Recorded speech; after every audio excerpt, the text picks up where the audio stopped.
if you finally escaped an environment where you were controlled, whether it was an abusive relationship, a job you hated, or another situation that silenced your true desires, and now that you are free, you find yourself without energy, stuck, because it becomes a habit to do only what others want, and you no longer know how to do what you want.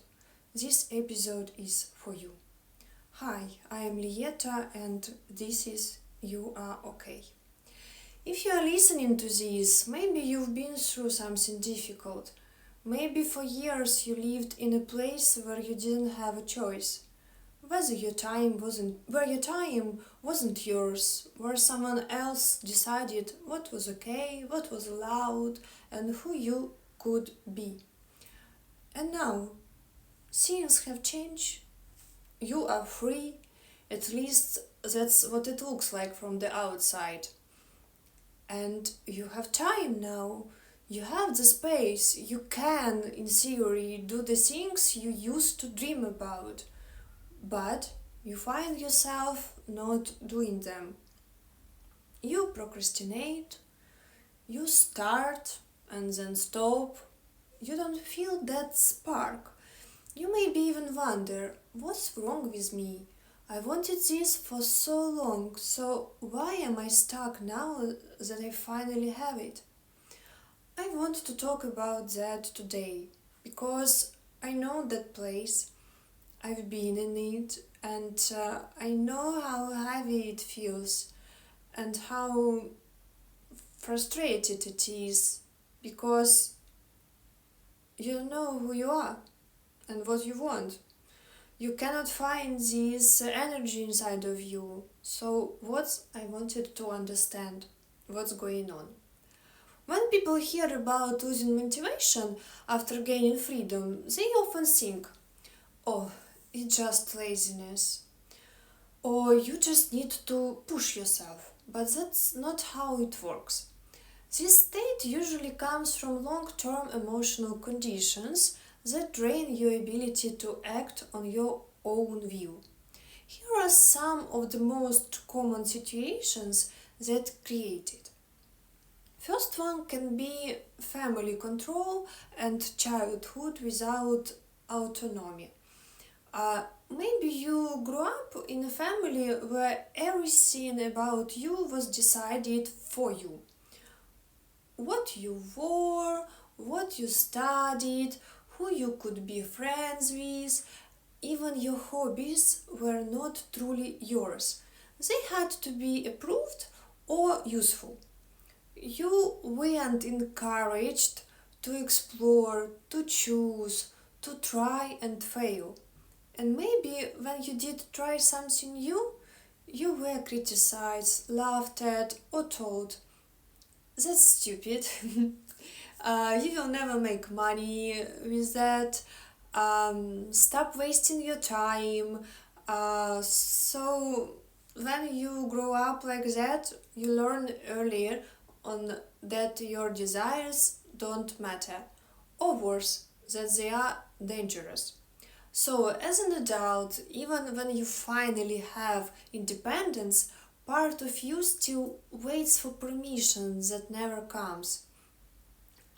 Second one can be abusive or controlling relationships. This is one of the most direct causes in adulthood.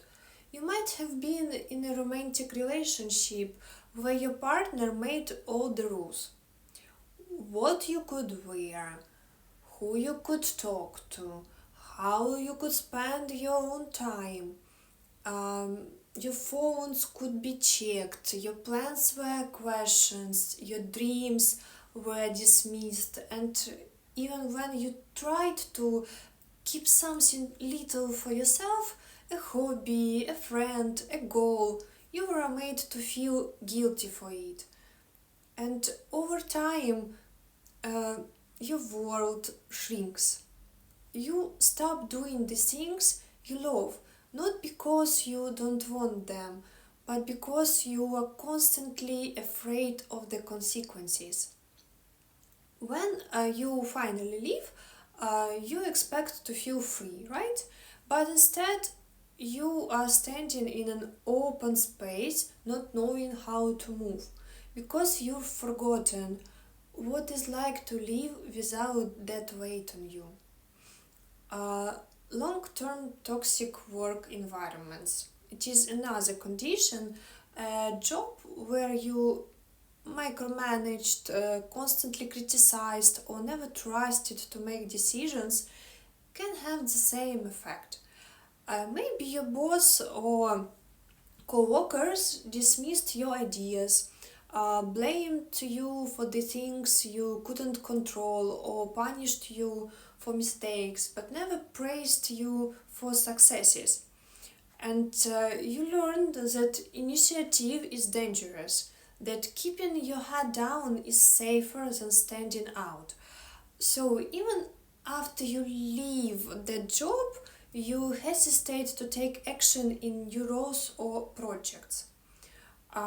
Fourth, it sees a life under survival pressure.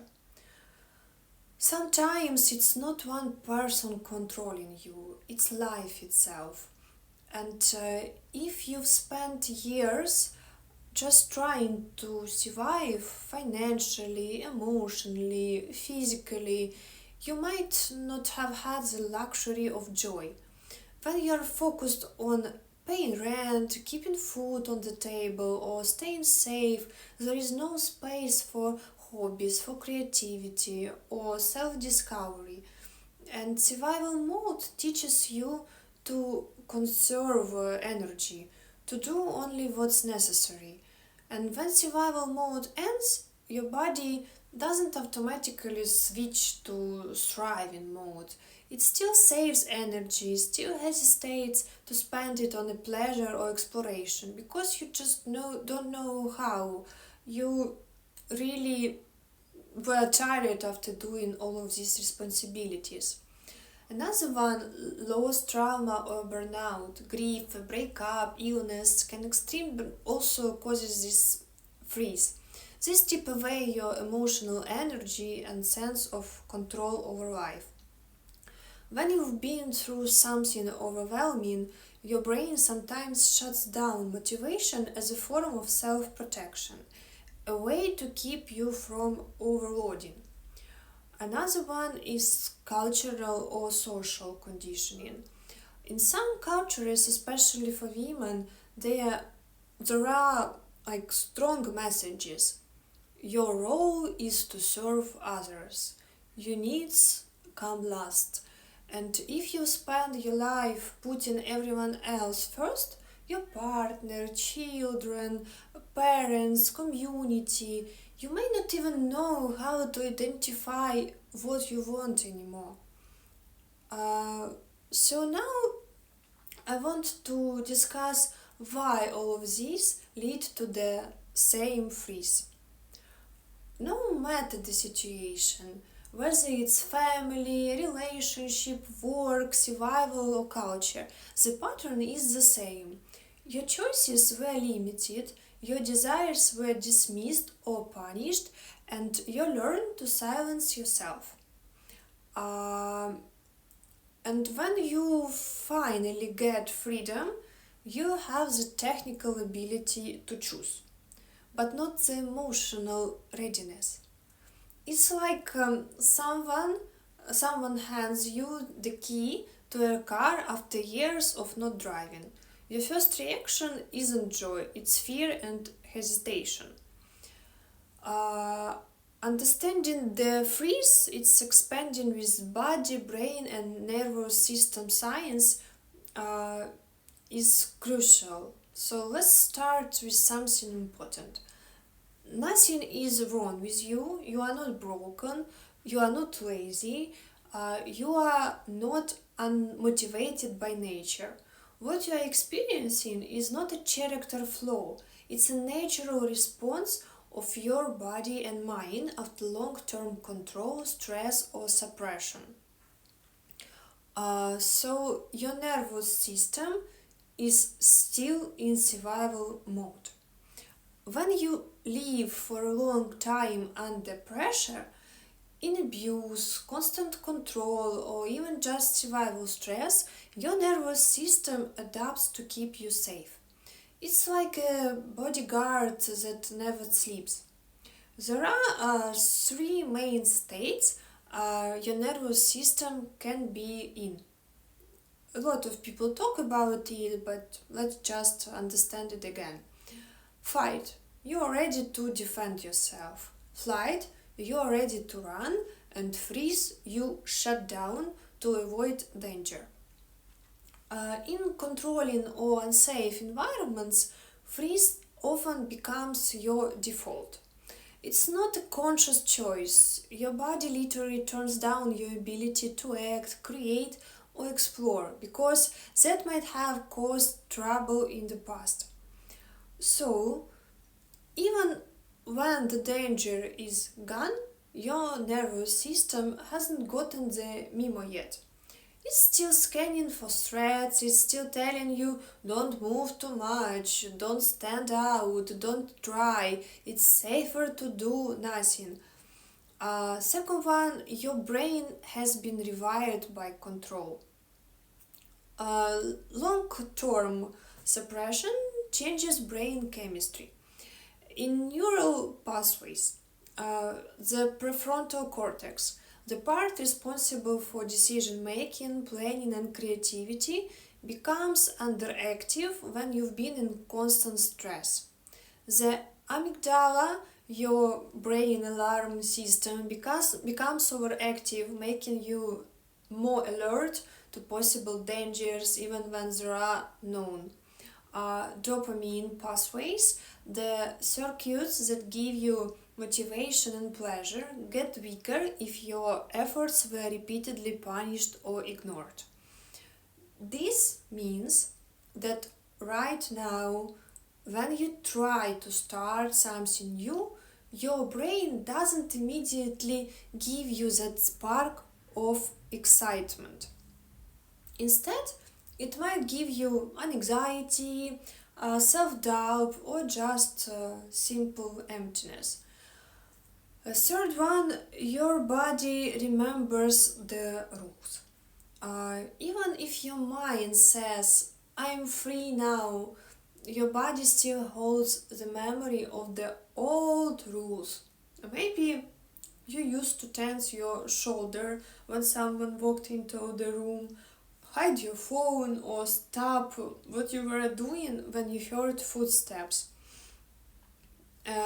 These reactions become automatic, muscle memory. And now, when you try to sit down and do something for yourself, your body unconsciously resists. It's like pressing the gas pedal while your other foot is still on the brake. Fourth, your inner beliefs were shaped by the past. When you're told for years that what you want doesn't matter, you are not capable, you are selfish, you are a big egoist if you focus on yourself. So you start to believe it, even if you don't want to.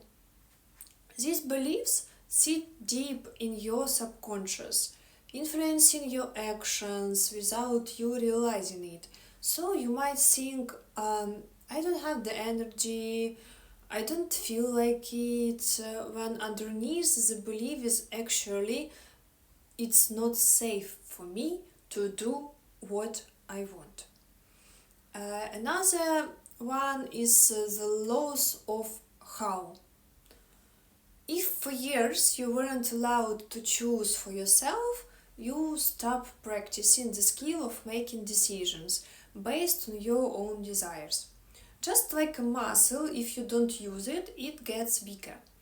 Now, when you suddenly have freedom, you might not even know what you want or how to start. Not because you have no interests, but because the connection to them has been buried under years of survival mode. And one of the most important, I think, it is learned learned helplessness, sorry. There is an official psychological concept called learned helplessness. It happens when you've been in a situation where no matter what you did, nothing improved. Or worse, your efforts brought punishment or conflicts. Over time, your mind stops trying. It tells you, why bother? Nothing will change. Um, so the signs of learned helplessness include feeling unable to act even when options are available, feeling stuck or unmotivated despite wanting to move forward, self-doubt, guilt or shame for not doing enough, and this is not a flaw in character, it is a conditioning. Honestly, it's terrible conditioning, and your body and mind learned that action, danger, and inaction equal safety. Action is danger, inaction safety. Even now, after the controlling environment is gone, the system is still following the old rules. Understanding this is key because once you know it's learned, it can also be unlearned. So, the key takeaway: what's happening to you is combined results of a nervous system stuck in a freeze, a brain adapted for protection, not exploration, a body that remembers old rules, beliefs that limit your actions, a lost connection to your own desires. This is why you can't simply push yourself into actions. It's not about willpower, it's about gently retraining your whole system to feel safe, to trust itself, and to believe that joy and choice are allowed again. Um, and now I want to talk with you why forcing it doesn't work. If you're anything like me, your first instinct is to try to force yourself back into action. You think, I should be grateful for my freedom, I should be productive, I should be doing everything I couldn't do before. But forcing yourself rarely works here. Because you are not dealing with laziness, you are dealing with a nervous system that's still protecting you. When you push too hard, it can actually reinforce the freeze. It's a bit like trying to make a scared animal come to you by shouting at it. It just runs farther away. Uh, what you need isn't pressure, it's safety. Your mind needs proof again and again that it's okay to act on what you want, that nothing bad will happen now. So you retrain yourself and try to do simple things, gently simple, just to understand that it is safe and tell your mind and brain that it is safe. What are you doing? So how do you do that? How do you move forward when every part of you feels stuck? Here are some things that have helped me and still helping me, and I hope that can help you too. First, start with micro actions. Forget big goals for now. If you want to write, start by opening a notebook and writing one sentence. If you want to paint, put one color on paper. If you want to play music, for example, play a single note. These small steps may feel silly, but they matter. They tell your brain it's safe to begin, and once you start, you will continue. Second, create permission time. Every day, give yourself 15-20 minutes where the only rule is I'm allowed to do something that feels good. No guilt, no productivity requirement. Even if all you do is sit by a window with tea, it also counts. It's for yourself. Separate should from want. Ask yourself often, do I really want this or do I just think I should want it?